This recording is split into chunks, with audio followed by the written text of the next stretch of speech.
Hello everyone, I'm Nini FC and this is Blue Lines TV, and today's video was brought to you by OneFootball. And today OneFootball are doing something special.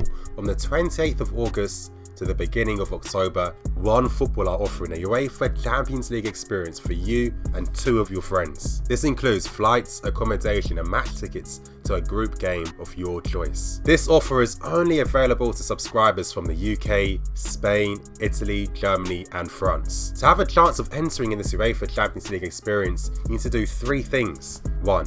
Sign up in the app with email. 2. Agree to terms and conditions. Then 3. Sign up. You guys definitely don't want to miss out on this offer. Go to the description to this video and click on the link to the OneFootball app. And once you guys have done all of that, I want to know in the comment section below, what game do you guys want to go to? Now in today's Transfer Daily video, I'm going to be talking about Riyad Mahrez. I'm going to be talking about Charly Musonda. I'm going to be talking about ALEXIS Sanchez. I'm going to be talking about Nathan, Rafinha, Kennedy, Michy Batshuayi and Diego Costa. There's a ton of things to talk about, but to kick things off, I'm going to be talking about Riyad Mahrez. Now yes, it's been confirmed by the Algerian FA that Riyad Mahrez has left and he is flying to Paris at this moment in time because 3 clubs are linked with him and 2 are linked with him very lightly. The main 3 ones are Chelsea, Arsenal and Barcelona. The other 2 are Spurs and Man United, but I'm focusing on the main 3. Now Barcelona have allegedly agreed a pre-contract with Riyad Mahrez already, but what they've told him is that he will be a plan B because they still want to bring in Coutinho. And now this Coutinho deal is going to fall on whether Liverpool can bring in Lamar tomorrow. So it's going to be so crazy tomorrow. It's going to be one of the most exciting transfer deadlines in recent history. But anyway, that's what the deal is going to fall on. Arsenal too are looking at Mahrez in case Sanchez does leave, and they allegedly have agreed a pre-contract as well, so agreeing the contract is going to be fairly easy. Of course, we're being linked with him. Mourinho's already had discussions already. You guys definitely need to watch my Transfer Daily from yesterday because a lot of the news is very current. I told you guys yesterday that Arsenal were in for him as well, so I do have some credibility when I've got 2 very good sources. But in that regards, yes, Charly Musonda, I feel, has a part to play in this because we know that yesterday he came back from Belgium under-21 training. And of course there's a reason for that, and I have a feeling that he's going to be playing a part in this Mahrez deal. Now of course I don't have any source at the moment, I'll find out tomorrow, but at this moment in time, using my own logic, I'm thinking that Chelsea might use Charly Musonda as a bargaining tool for Leicester to release Riyad Mahrez, because the thing is Leicester don't have a replacement for him. There are talks of Townsend. I don't think Leicester would want that. I think if Charly Musonda went on loan to Leicester for the season, that's going to be amazing. First of all, Musonda gets to play first team football in the Premier League for a very good team, and he also gets to highlight what he can do, and when he comes back for the following season, he's only going to be elevated in the eyes of what Conte sees of him, and he's going to even boost his chances of getting a first team spot. So it's only going to win in that regard. But as I said, Mahrez is in Paris at the moment. And of course he's in Paris because it's easier than to fly off to Barcelona if he does go there, or to fly, get the Eurostar to London, which Bakayoko did, and is around the corner as well. So it's going to be very interesting, and like I said, it's going to be very exciting in terms of transfer deadline day tomorrow. Now moving on to ALEXIS Sanchez. Now of course I don't have any inside information regarding this, but I'm just using my logic for this story. It's being reported by the press that Arsenal squad aren't very happy with Sanchez at the moment. They're tired of his antics and his prima donna ways, and they'd actually be happy if he did leave. Now of course it looks like Sanchez does want to leave. We know Man City are the main clubs interested, but we know that Arsenal are looking at Mahrez as a potential replacement for Sanchez. Now I'm thinking, if Sanchez is on the market, surely I would not be surprised if Chelsea behind the scenes are just talking to his agent to try and find out what's happening, because Sanchez has stated already that he would prefer to stay in London. So of course negotiating a fee with Arsenal shouldn't be too hard for a player that's only got a year left on his contract and wants to leave, especially if that means that Arsenal could get a free run in for Mahrez. And the thing is too, I'm thinking, let's say potentially we sent Musonda on loan to Leicester, meaning that Leicester could then let Mahrez leave and potentially go to Arsenal. That means that it'd only be between us and Man City for Sanchez, and we know that Sanchez wants to stay in London, so it could be something happening there. Of course, I don't have any inside information. If I do find out anything from any of my sources tomorrow, if I'm lucky enough to, I'm going to be doing a video on it straight again tomorrow, so definitely stay tuned for that. Now moving on to Fernando Llorente. Now it looks like this is going to be another pickle situation as well. Before I think into Llorente, I need to start with Bernie. Now it looks like Hellas Verona from Italy are trying to bring him on loan. Allegedly by Damasio, it's stated that Bernie does want to go on loan to Hellas Verona, which I am a bit surprised by because they are a very small team in Italy. And of course, because this is going to mess up the plans of Swansea, because Swansea did want to sign him to replace Llorente. Now, if they don't get him, they might find it harder to let Llorente leave. But at the same time, you have competition in regards to Llorente in Tottenham. Now, it's not strong interest at the moment, but Spurs would like a decent quality backup striker to Harry Kane.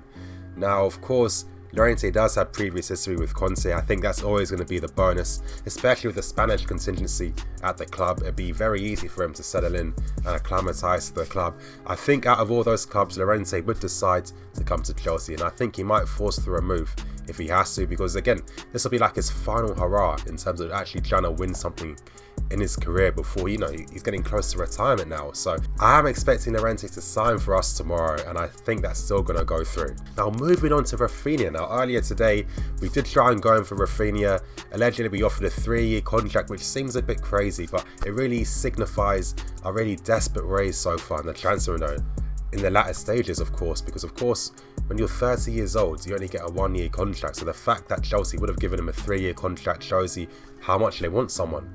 But at the same time, two things happened. One, Bayern Munich didn't want to sell him. You know, they want him to, you know, compete with Joshua Kimmich on the right, and at the same time as well, Rafinha wasn't too confident that he could displace Moses and potentially Azpilicueta on the right. So that wasn't going to go through. Chelsea wanted to assess what was going to happen and see if there was a possibility of bringing him in. But that's fallen through and that's not going to happen. And I think that's a good thing. That shouldn't be happening. Preferably, I'd like to see John Sterling, but that youth talks for another video in the future. Moving on to the last three stories, Nathan, yes, the Brazilian guy who's been on loan at Vitesse for the past 2 seasons, is going to be joining a French team on loan for the season called AMIENS.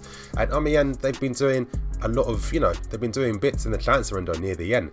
They've just signed Gael Kakuta, the ex-Chelsea wonder boy. His contract was rescinded by the Chinese club he was at the moment in time, and he's gone there on a free. And they've also signed a few other interesting players as well. So it looks like he's going to be going there on a year's loan. They don't have any option to buy. And of course, I think it's kind of just like a, a desperation thing, because obviously the amount of clubs available to him aren't very high, they're limited. So if anything, the French league is decent competition, especially when it looks like Amiens have a bit of ambition this year and they want to actually try and do something.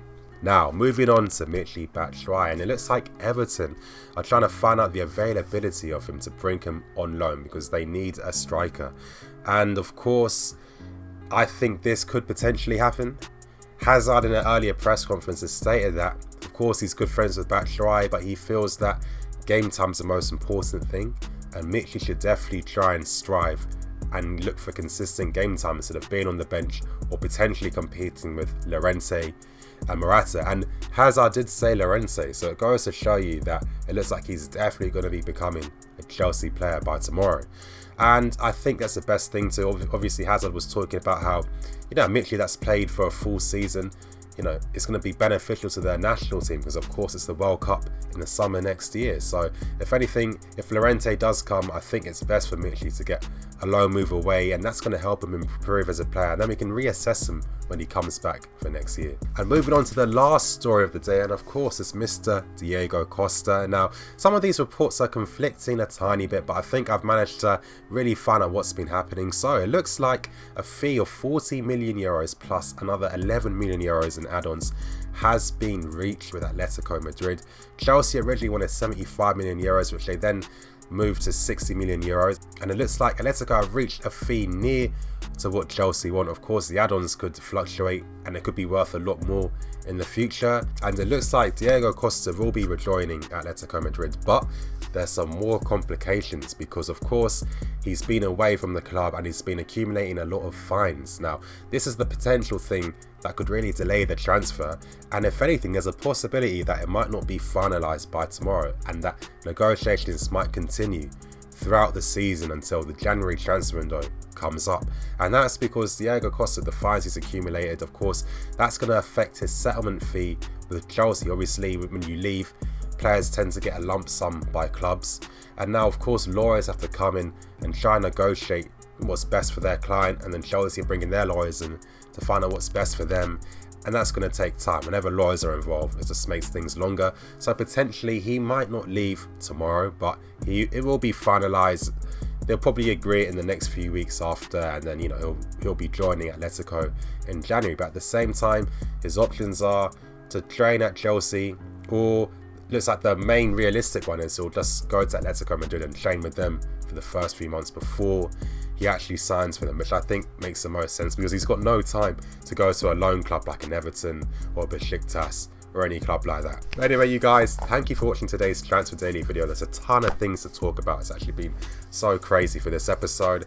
And yeah, of course, I'm going to have a few more episodes coming out tomorrow. There's going to be a lot of things to cover. I'm going to have such a long day, but I'm really anticipating what's going to happen. And if anything, you guys, please support me by downloading the OneFootball app, by going to the description, opening it up and clicking on that link that sends you directly to the download link of the OneFootball app. That really helps me and helps the channel a lot because, of course, you know, my dream is to make this a full-time thing one day, and that's always one step closer to reaching that. So if you guys can support me, that's going to be a beautiful, amazing thing, and I'd really appreciate you guys doing that for me. But anyway, you guys, thank you for watching today's Transfer Daily video. Please like, comment and subscribe. And you guys, I'm going to see you tomorrow. It's going to be a crazy day.